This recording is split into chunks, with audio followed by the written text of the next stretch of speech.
Good morning every students. सभी विद्यार्थियों को नमस्कार।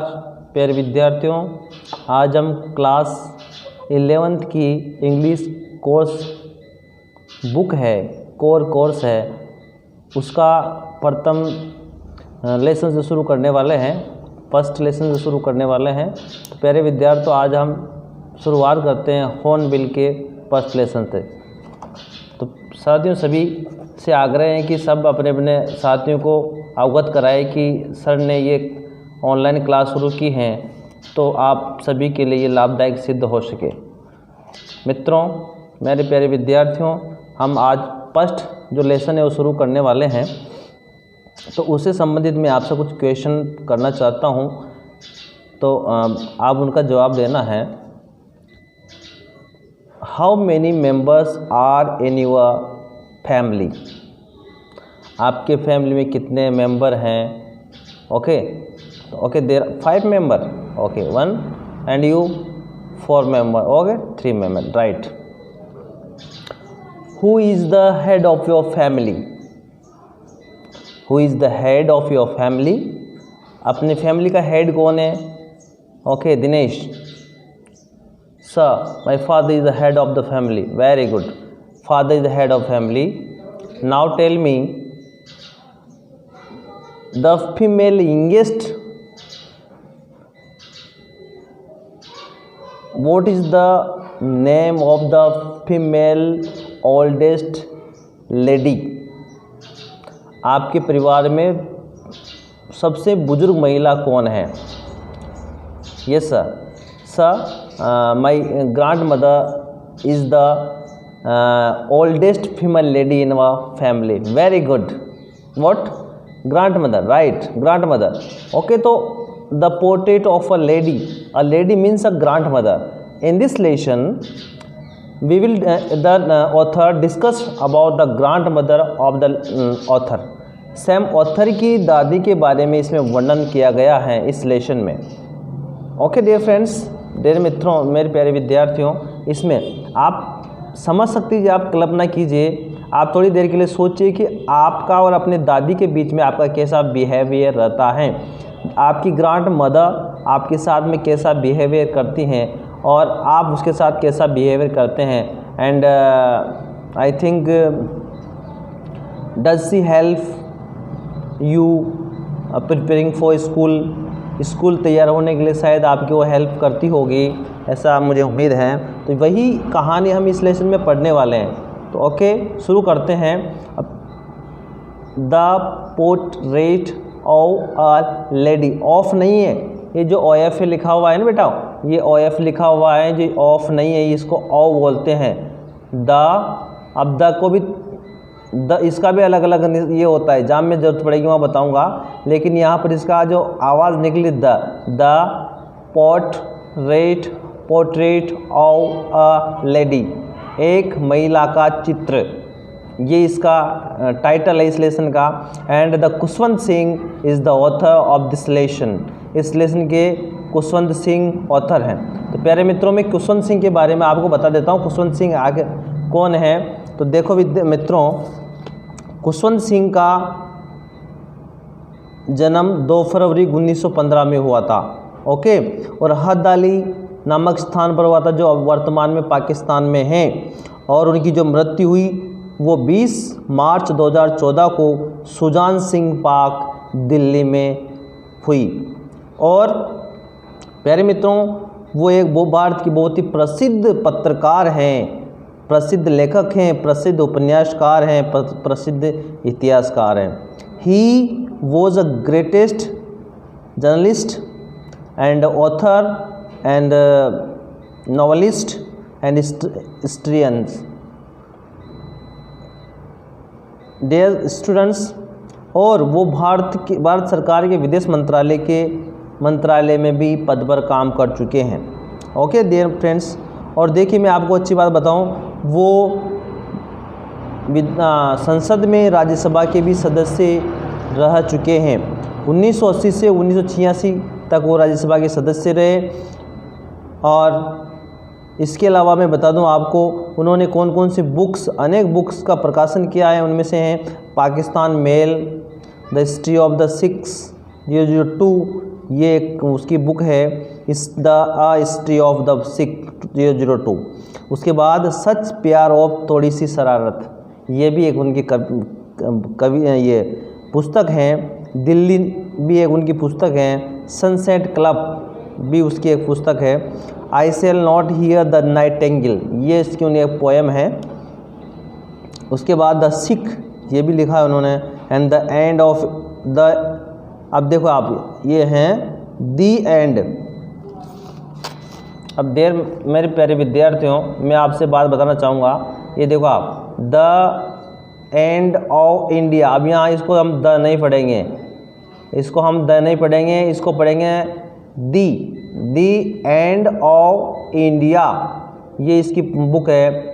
Okay, the good and the bad and the ridiculous profile, ये इसकी बुक्स हैं। और हम सम्मान की बात करें तो भारत में इनको सम्मान भी दिया गया है, पद्म भूषण से सम्मानित किया गया है, पद्म विभूषण से भी इनको सम्मानित किया गया है। तो ये इनका परिचय था, इनके बारे में जानकारी थी।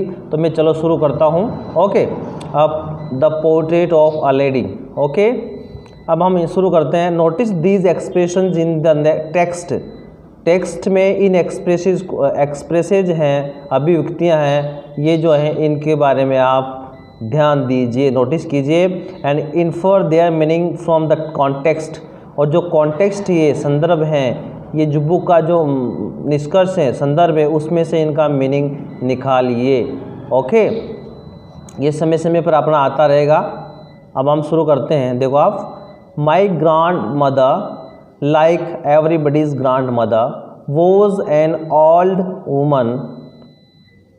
Okay, she had been old and wrinkled for the 20 years that I had known her. People said that she had once been young and pretty and had even had a husband, but that was hard to believe. My grandfather's portrait hung above the mantelpiece in the drawing room. He wore a big turban and loose fitting clothes.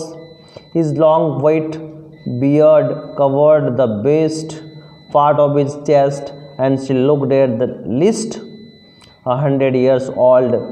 She did not look the sort of person who would have a wife or children. She looked as if she could only have lot and lot of grandchildren. Okay dear student, तो मैं शुरू करता हूँ first line से, इसका अर्थ बताता चलता हूँ। माई ग्रांड मदर, मेरी दादी, लाइक एवरीबडी ग्रांड मदर, जो हर व्यक्ति की दादी होती है वैसी मेरी दादी हैं। वॉज एन ओल्ड वुमन, जो एक वृद्ध महिला थी। ओके, वॉज, एन कहाँ रहा है, एन कहाँ था, देखो एन का प्रयोग हो रहा है ना इसमें। एन, प्यारे विद्यार्थी में बता देता हूँ, ये आर्टिकल है। जिस वर्ड की शुरुआत साउंड ओवेल से निकलती है उसके आगे एन आर्टिकल का यूज किया जाता है। तो ओ निकल रहा है इसलिए एन, ये मैंने बता दिया है। Woman, she had been old, had been का प्रयोग, हैज़ बीन का प्रयोग किया जाता है जो बात हो चुकी है, या हम वहाँ रहे हैं, या हम जाके आए हैं। तो इसके लिए मैं अभी आपको बाद में बताऊंगा हैड बीन हैव का प्रयोग कैसे किया जाता है। तो देखो, सी हैड बीन ओल्ड, वो वृद्ध रह चुकी थी। एंड रिंकल्ड फॉर 20 ईयर्स, और 20 वर्षों से उनके बॉडी पर, चेहरे पर झुर्रियाँ पड़ गई थी। रिंकल्स का मतलब झुर्रियाँ पड़ जाना, निशान हो जाना। दैट आई हैड नॉन हर, जब से मैंने जाना है, 20 साल जब से मैंने जाना है तब से उसके चेहरे पर झुर्रियाँ पड़ गई थी। पीपल सेड, व्यक्ति कहते थे, डेट की, she had once been young, देखो आप, हैड बीन रही, तो वह एक बार बहुत ही सुंदर महिला रही हैं। एंड प्रीटी, और यंग, यंग का मतलब जवान भी रही हैं, वो सुंदर रही हैं। मेरी दादी जवान महिला रही हैं, वो सुंदर रही हैं। And had even had husband, और शायद उनके एक पति भी, यहाँ तक एक पति भी रह चुका था, अर्थात वह विवाहित महिला भी थी और उनकी एक पति था। But that was hard to believe, लेकिन इस बात पर विश्वास करना मुश्किल है। हार्ड टू बिलीव का मतलब जिस बात पर विश्वास करना मुश्किल हो। माई ग्रांड फादर पोर्ट्रेट एपोस्ट्रोफी से, इसका मतलब होता है काके की। तो मेरे दादाजी के जो चित्र हैं, पोर्ट्रेट का मतलब चित्र, हंग लटका हुआ था above the mental peace in the drawing room. Drawing room का बैठक कक्ष के मेंटल पीस का अपना होता है जिसे कील गाड़ के रखते हैं, जिसको हम खुटी बोलते हैं, उस पर मेरे दादाजी का चित्र भी लटका हुआ था। ही वोर अ बिग टर्बन, उसने एक बहुत बड़ा टर्बन पहन रखा था। टर्बन का मतलब साफा, ओके, बिग मैंने बड़ा, और का मतलब वियर की सेकंड फॉर्म है और, तो उन्होंने बड़ा साफा बांध रखा था। एंड और लूज फिटिंग क्लॉथ्स, लूज ढीले फिटिंग्स ढीले अपने शरीर पे ढीले जो कपड़े होते हैं वो उन्होंने पहन रखे थे। इज लॉन्ग, उनकी लंबी, लॉन्ग का मतलब लंबी, वाइट मतलब सफ़ेद, बियर्ड का मतलब क्या होती है, बियर्ड का मतलब दाढ़ी, तो उनकी मेरे दादाजी की सफ़ेद जो बड़ी दाढ़ी थी, covered is best part of is chest, तो उसके जो चेस्ट है ना, चेस्ट का मतलब है सीना का जो बेस्ट पार्ट है, मतलब अधिकांश पार्ट है, उसको कवर उसने ढक रखा था। He looked at least 100 years old, at least मतलब कम से कम वो 100 वर्ष वृद्ध व्यक्ति दिखाई देते थे।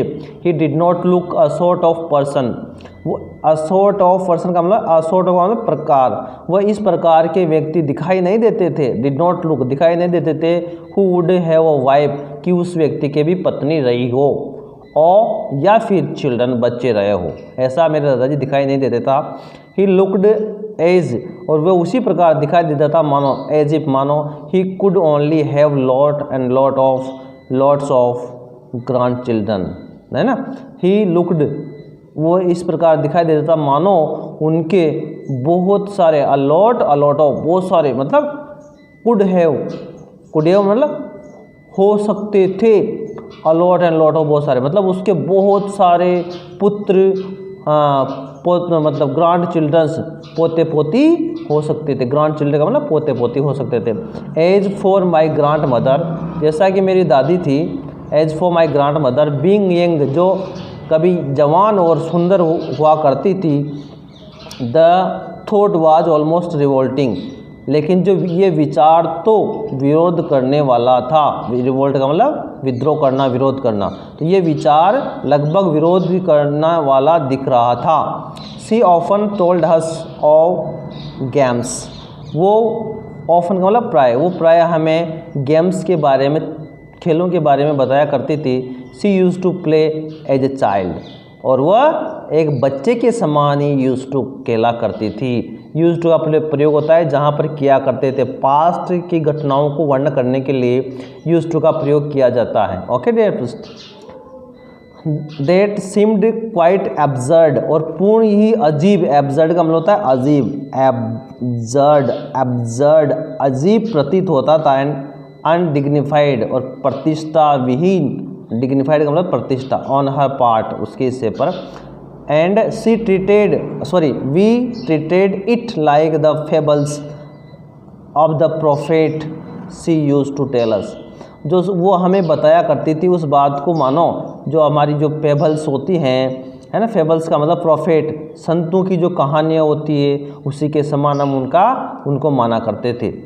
ओके, देखो आप, उसके बाद देखिए आप,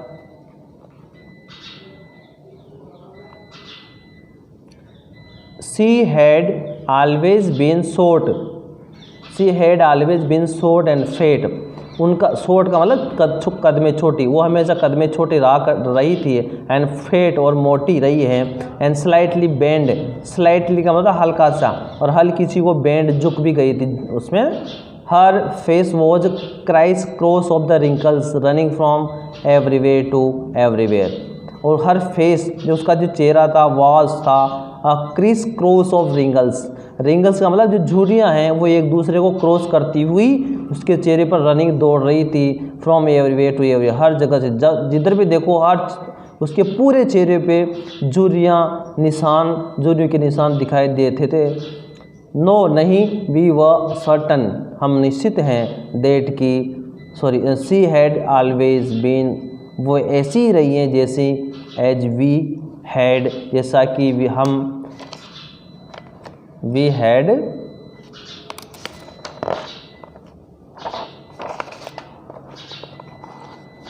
नॉन हर, जैसा कि वी हैड नॉन हर, हम उसको जान चुके हैं। तो प्यारे विद्यार्थियों, आज हमने ये टेक्स्ट पढ़ा है यहाँ तक और हम कल इससे आगे पढ़ेंगे। तो यहाँ तक आप नोट कर लीजिए और जो यहाँ के हार्ड मीनिंग्स मैंने बताए हैं उसको नोट कीजिए। And introduction of the author Khushwant Singh, वो मैंने बताया है, उसको भी आप रिमाइंड कीजिए और सीखिए और जानिए। ये आपके इस क्लास 11th में तो परिचय नहीं आएगा, लेकिन आपके जीवन में उपयोगी होगा, क्योंकि कभी आप कंपटीशन में बैठोगे तो वहाँ पर इन बुक्स का नाम पूछा जा सकता है। तो आप अभी से तैयार हो जाइए।